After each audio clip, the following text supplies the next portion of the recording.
Assalamualaikum, Hakim Adnan di sini. Kali ni saya ada berada di, kalau korang tengok ni, ni Batu Cave ni. Apa benda nama taman ni, dia macam tempat-tempat ekstrim sikit. Ini aku nak buat satu video. Aku nak tunjuk satu orang kata SUV bandar, yang orang kata king of SUV lah untuk setakat ni. Walau bagaimanapun, king of SUV ni F50 juga yang menang dalam seal ni. Tetapi mari kita tunjuk apa benda aku nak tunjuk. Nampak? Berdua Altiva 1.0 dengan 2 CVT 1.0 turbo versi X.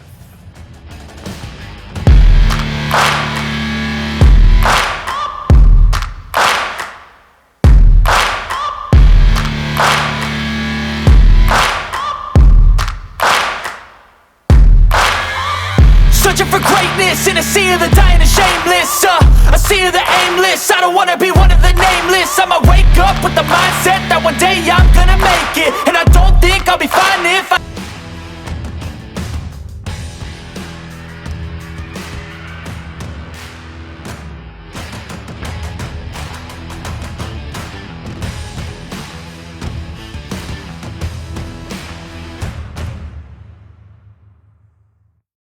Okey, di hadapan aku ni, ini adalah Perdua Altiva 1.0 turbo di CVT, 2 mode CVT. Ini yang spek X punya. Dia ada 3 spek untuk yang Altiva ni. Dia ada versi X, H dengan Advance Okey, tapi walau bagaimanapun, enjin masih sama dengan enjin 1.0 turbo dan dengan gearbox, kotak gearbox yang sama, 2 mode CVT. Nanti aku akan explain apa benda 2 mode CVT Okey, kalau nak tahu beza dia, sebenarnya banyak beza antara tiga spek ni. Yang spek depan ni nanti aku cerita. Kalau anda nak tahu, inilah dari segi eksterior dia. Ni Perdua Altiva ni. Ini adalah salah satu SUV pertama daripada Perdua yang menggunakan enjin turbo, dan SUV pertama yang gunakan CVT tapi bukan full CVT, dia adalah hybrid CVT. Nanti aku akan explain.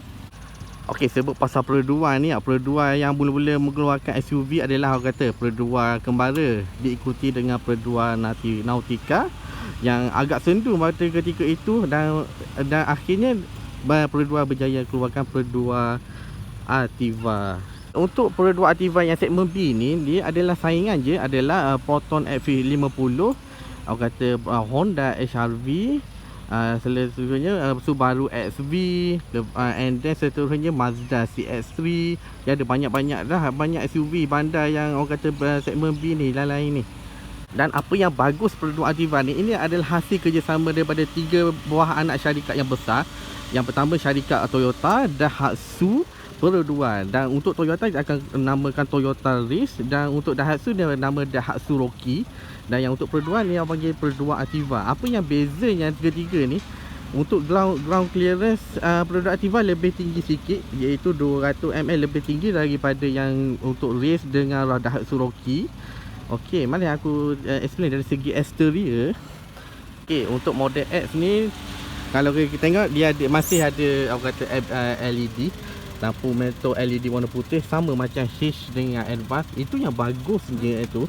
Walaupun bermula dengan harga 61,500, tetapi masih dilengkapi dengan lampu LED. Dan tapi yang malangnya, tapi memang tak ada lah dia punya LED fog light, dia memang tak ada. Tapi enjin masih sama. Okey, kalau tengok dari side depan profile ni, memang agak orang kata bersederhana, memang nampak cantik. Dia punya lekuk bonnet ni memang sesuai untuk orang yang golongan feminin dengan maskulin, memang sesuai lah. Lepas tu dia kena punya finishing dia masih chrome, masih sama lagi. Okey, lepas tu okey, mana kita tengok side daripada topi, memang agak sempurna lah walaupun dengan model X ni. Okey, dengan adanya orang kata fender arc ni, fender arc cladding warna plastik ni. Okey, dia punya sport ring, dia pakai sport ring 16 inci. Okey, nampak terus apa nama dia, 205 65 R16, masih sport ring 16. Okey, untuk model X dia tak ada auto full side mirror dia tak ada, tapi masih dibekalkan dengan apa dia, signal, lampu signal, indikator lampu signal. Oh, minta maaf, dia tak pakai sequential signal indicator dia signal dia dekat sini. Untuk model H dengan advance, dia punya signal dia dekat atas ni. Okey, dari perspektif view, okey, daripada view dekat sini kita nampak dia nampak MPV SUV ni memang nampak kecil, macam ala-ala macam orang kata Hava H1, GWM M4. Dia punya level-level macam tu dah. Itu dah level-level urban SUV. Dia tak boleh samakan macam dengan F50 sebab dia punya wheelbase dia agak panjang. Kita tengok daripada belakang ni seakan-akan macam apa? Macam Pro 2 Myvi. Dia masih pakai LED, lampu LED yang cantik, tapi indikator masih lampu mentol. Okey, untuk yang spek ni, dia ni additional member aku dia tambah sikit, dia tambah kamera. Inilah, ini besi Akiva turbo. Ni T stand for turbo, engine yang sama walaupun spek rendah. Okey, dia ada reflektor dekat belakang ni, memang nampak kemas lah. Nampaklah betul, memang betul-betul orang kata SUV lah, SUV bandar lah. Sebab ini kalau kita tengok, yelah, macam aku cakap lah, cladding tu menampakkan SUV lah, dengan tayar profile dia agak besar. Okey. Tapi ada shark fin. Ini udah macam Proton F50 dah. Dia punya lampu brake dekat atas.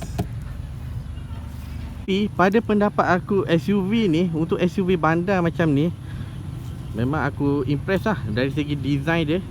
Design look dia memang agak simple. Memang betul-betul nampak, orang kata memang betul-betul the real SUV lah. Sebab dari segi orang kata tengok daripada design dia agak bersederhana, dengan ada tingkap kat sini. Tingkap ni yang comel ni, walaupun kita tengok ni wheelbase dia agak pendek berbanding dengan F50, tetapi dia tidak kompromi pada orang kata bonnet ni lebih besar berbanding X50. Okey, mari kita masuk dalam. Tapi jangan lupa yang ni dia tak ada keyless entry, masih pakai kunci. Tak ada, tapi masih dilengkapi dengan kenapa? Push start button. Dia tak lupa push start button untuk semua varian Lepas tu dia ada orang kata warning, bukan warning, dia panggil indikator untuk signal lah, so pakai tali pinggang ni. Masih pakai digital sama macam Myvi. Dia ada memori 1, memori 2 aircon. Okey, untuk meter, untuk kategori untuk varian H dengan advance, dia pakai fully digital. Untuk fully digital tu kita boleh customize nak untuk indikator macam mana. Okey, yang ni masih untuk X ni, untuk X ni masih pakai analog. Maklumlah spek yang paling rendah memang, tapi nampak lebih profesional, nampak lebih apa kata, matang pun ada, nampak cantik pun ada. Okey, mari kita tengok. Okey, ni Odo 3A macam biasa. Okey, ni di garage, minyak, average fuel consumption. Dari segi interior nampak agak bersederhana, dia hanya satu tone warna hitam saja. Dari segi material dia memang plastik, tapi dia punya feel plastik dia macam kualiti dia. Bila aku bawa kereta ni, dia punya kualiti material ni seakan-akan macam level Toyota. Memang bukan tak rasa macam Pro 2 lah, macam Pro 2 Myvi, Pro 2 Azia, memang tak rasa langsung lah dia punya kualiti dia. Lepas tu dia punya dia tak ada, untuk X ni dia tak ada yang silver chrome punya finishing, tak ada. Sini pun tak ada. Dia yang untuk yang versi advance dia tak ada yang stripe warna merah. Untuk ni saja yang ada. Ni additionalnya. Untuk yang kalau untuk yang asal punya dia tak ada tau. Dia tak ada touchscreen. Walaupun untuk advance series dia tak ada Android Play dengan auto Android dengan Apple CarPlay, tak ada Okey. Macam kenari, ada card holder, sangat penting kot, boleh jadi penyejuk. Sini pun ada card holder kat sini. Ada card holder. Okey, masih conventional handbrake. Dia tak ada elektronik handbrake punya. Okey. Okey, dia punya soket. Okey, sini ni ada soket 12 volt. Lepas tu dia ada 2 USB. Tapi untuk belakang memang tak ada. Belakang tak ada. Ni dia ada armrest. Tengok dalam dia agak besar. Tapi seat dia seat fabric. Kalau untuk yang H dengan Advance, dia punya seat dia dia punya leather dan orang kata ada ala-ala Alcantara punya seat. Segi ruang steering ni, kalau kita tengok dia agak agak minimal, agak simple. Yang untuk yang Activa Spec X ni memang sesuai untuk orang-orang yang simple dan tak fikir nak batang banyak-banyak. Dia orang yang jenis simple, tak nak serabut. So dia ada satu buta power je. So bila ada buta power ni best ni untuk naik bukit genting ni. Genting sempah. Dia akan boost up dia punya turbo, engine dia akan boost up supaya dia punya torque dia akan rasa macam pergilah dia punya pick up dia. Okey, ni gearbox dia kecil je. So bila aku duduk sini rasa macam memang rasa ergonomik. Dia ada RM, PRN, D. Lepas tu dia ada plus auto ni ada auto manual kat sini. Manual mode kat sini. Dia tak ada pedal shifter. Macam dah Toyota Race memang tak ada. Yang ada Toyota Race ada kata pedal shifter, ni tak ada. Okey. Dia punya orang kata glove box dia memang besar. Untuk kawalan pintu macam biasalah. Ni kawalan side mirror kat sini. Okey, walaupun Spec X tapi dia masih ada bekalkan kamera ASA kamera ASA 3.0 tak silap. Advanced Safety Assist. Ini aku boleh puji dengan Pro 2 ni. Dia punya dekat bahagian driver ni, dia ada satu butang ni sangat tersusun. Dia ada orang kata forward collision warning, kalau kita nak off boleh. Lepas tu dia ada traction control on off. Lepas tu yang ni ni eco idler, kita nak eco idler, kalau kita nak on off kat sini kita boleh off. Lepas tu headlight adjuster yang ni. Lepas tu yang ni aku tak tahu ini ni auto high beam. Ni auto high beam yang ni. Untuk yang versi X ni dia tak ada adaptive beam sebagai contoh. Adaptive beam ni dia macam untuk kereta yang H dengan Advance, dia ada bila ada kenderaan di depan, dia punya ada apa kata partition lampu-lampu tu dia akan padam. Dia akan cancel dekat pada untuk bahagian kereta saja. Bila dia pancar dekat depan tu. So untuk yang kereta dia ada pada hadapan tu, dia tak ganggu lah. Okey, untuk bahagian belakang ni memang tak kompromi lah. Memang tidak dinafikan dia punya bahagian belakang ni memang agak selesa. Memang agak besar untuk ruang kaki ni. Untuk ketiga macam saya ni memang sesuai.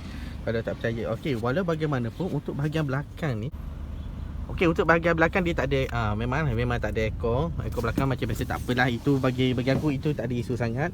Tapi malangnya tak ada USB kat belakang. Untuk H dengan Advance memang ada USB 2.1 ampere dekat belakang. Ada dua port USB. Sini tak ada.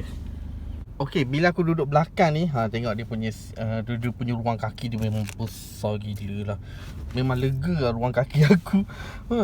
Siapa kata, orang kata nampak dia luar, nampak kecil. Tapi inilah permainan Pro 2. Dia pandai main ruang. Dia akan cuba buat ambitious SUV supaya nampak lebih praktikal, lebih ergonomik dan sesuai untuk semua rakyat marhaen. Tetapi untuk yang versi X punya, dia hanya ada 4 speaker je. Untuk yang H dengan Advance dia ada 6 speaker. Itulah sedih sikit. Walau bagaimanapun, kita jangan expect dia punya kualiti audio tu sama sedap macam Bang Olufsen ke JBL ke. Tak adalah sampai level macam tu lah. Dia sound system dia biasa-biasa je. Kalau tengok lampu LED dia memang cantik, sweet. Memang nampak moden lah. Memang sangat relevan lah untuk zaman sekarang ni. Tapi yang beli ni memang pandai lah. Okey, mari kita tengok bonnet. Dia ada tweet kat sini. Okey, dia punya bonnet ni, anda kena tahu, dia punya bonnet ni sebesar 370 liter. Lebih besar daripada X50. Itu yang aku tak faham. Kenapa dia X50 tu nampak panjang, tapi bonnet dia 330 liter je. Inilah salah satu kelebihan dia. Lepas tu, yang kelebihan ni memang Pro 2 ni tidak kompromi pada practicality dia. Dia boleh split 60-40 sebagai contoh. Mari kita tengok. Nampak tak? 60. Kalau nak tak barang panjang, barang IKEA, sangat sesuai. Orang 3 orang boleh duduk. Kalau nak lipat semua pun boleh. Nampak tak? Mudah je. Serius. Dia punya punya kualiti dah macam memang level-level Toyota lah. Memang aku respect dia punya kualiti Toyota ni. Toyota pula Pro2 Ativa ni. Tahniah lah Pro2. Okey, dan satu lagi, apa yang lebihnya yang Pro2 ni, walaupun spek rendah dia, tapi dia bagi full size spare tayar. Sama macam Pro2 Myvi. Inilah yang aku sangat pujilah pada Pro2 ni. Yang pertama, after sale dia bagus. Lepas tu yang kedua, servis dan maintenance dia memang sangat bagus berbanding dengan Proton. Ini aku sangat pujilah sebab dia punya action dia sangat cepat untuk Pro2 ni. Ini memang terbaik lah. Dan satu lagi, dia punya option punya tray ni, dia boleh adjust kat bawah tahu. Dia macam boleh ke bawah lagi tu. Dia boleh turun ke lagi tu. Nampak yang ada level ni. Nampak tak? Ni yang bagus ni. Okey, untuk keselamatan pula, dia untuk kursi belakang ni dia ada, jangan risau, dia ada Isofix kursi baby. Lepas tu untuk kursi ni dia boleh kata adjust. Boleh adjust dia boleh adjust dia punya level menyandar tu, selantik dia nak level berapa. Dia boleh adjust. Dia ada dua step je. Okey, walaupun untuk Pro2 Ativa Spec X ni dia tidak kompromi pada safety Okey, untuk safety ni ada dua type sama-sama ada. Okey, dari segi safety technical. Lepas tu safety sense. Macam aku cakap lah, safety sense ni dia relate dengan orang kata interaction dengan human Okey, sebab untuk Pro2 dia panggil Pro2 Drive Smart Assist dia Pro2 Drive Smart Assist ni dia macam lebih kurang sama macam Honda Sensing, Toyota Sense. Lepas tu dia macam Hyundai Sense ada. Lepas tu untuk yang Mazda pun yang ada dah safety sensor dah. Untuk safety sense, dia ada orang kata ASA. Cuma dia tak ada adaptive cruise control, dia tak ada. Lepas tu dia tak ada lane keeping assist. Tapi yang lain-lain macam lane departure prevention, lane departure warning ada, parking assist pun tak ada. Lepas tu dia ada orang kata, kalau kita tengok reverse camera memang tak ada untuk model yang X ni. Cuma okey, kalau untuk yang lampu dia hanya tak ada adaptive driving beam, dia tak ada. Macam saya cerita yang sebelum ni lah. Okey, untuk yang safety technical sebagai contohnya masih dilengkapi dengan 6 airbag. Tapi masih ada hill control start assist, hill start assist. Lepas tu dia ada ABS, ada EBD, ada brake assist ada. Lepas tu dia ada traction control. Dan untuk model, walaupun model standard pun masih sama. Masih sama macam H dengan Advance. Bagi aku lah, untuk safety technical dia dah aku rasa macam standard Pro2 lah. So tidak pelik lah. Dan sama juga dengan pada model Proton. Itu yang aku respect pada Pro2 ni. Dia tidak kompromi pada safety lah, walaupun spek rendah. Okey, untuk powertrain dan transmission Pro2 Ativa X ni, okey, dia dilengkapi dengan enjin 1.0 turbo dan digabungkan dengan 2 mode CVT dan orang kata dia punya horsepower dia bernilai 98 horsepower dengan torque dia punya 140 Nm of torque pada RPM 2400 RPM. Kalau kita tengok engine dia ni, aku kelakar lah, aku surprise lah dan aku impress lah. Ada kata kalau you punya 3 silinder ni memang common dia. Secara adat dia memang gegar, nampak tak? Dia punya gegar dia agak ketara kat sini nampak tak? Tapi dia punya mounting insya-Allah memang bagus. Walaupun orang kata zaman sekarang ni memang teknologi kita jangan risau, tak ada masalah. Dia punya size engine dia macam dah size ketak F4. Kecil je size dia. Dia punya bateri, tipu je bateri dia. Ni punya inilah ni kotak gearbox di CVT, 2 mode CVT. Macam aku cakap lah, dia punya CVT hybrid ni dia ada planetary gear. Lepas tu dia ada CVT. Apa tujuan dia? Ini yang bagusnya teknologi di CVT ni, hasil kerjasama daripada anak watan kita dengan kejuruteraan Jepun ni. Di CVT ni dia yang bagus, kelebihan dia fuel efficiency lebih senyap berbanding yang CVT konvensional dan lebih tahan lama. Ini yang bagus sebab bila pada tahap kelajuan yang tinggi dia akan gunakan planetary gear, dan pada kelajuan yang biasa-biasa dia akan gunakan CVT pada terutama untuk jalan bandar. Tapi Bila kita nak nak start daripada nak start acceleration tu, dia akan gunakan planetary gear conventional supaya CVT kita dijaga dengan baik, tidak ada stress pada CVT. Ni yang bagusnya ada planetary gear, supaya orang kata kita tidak bergantung 100% pada CVT.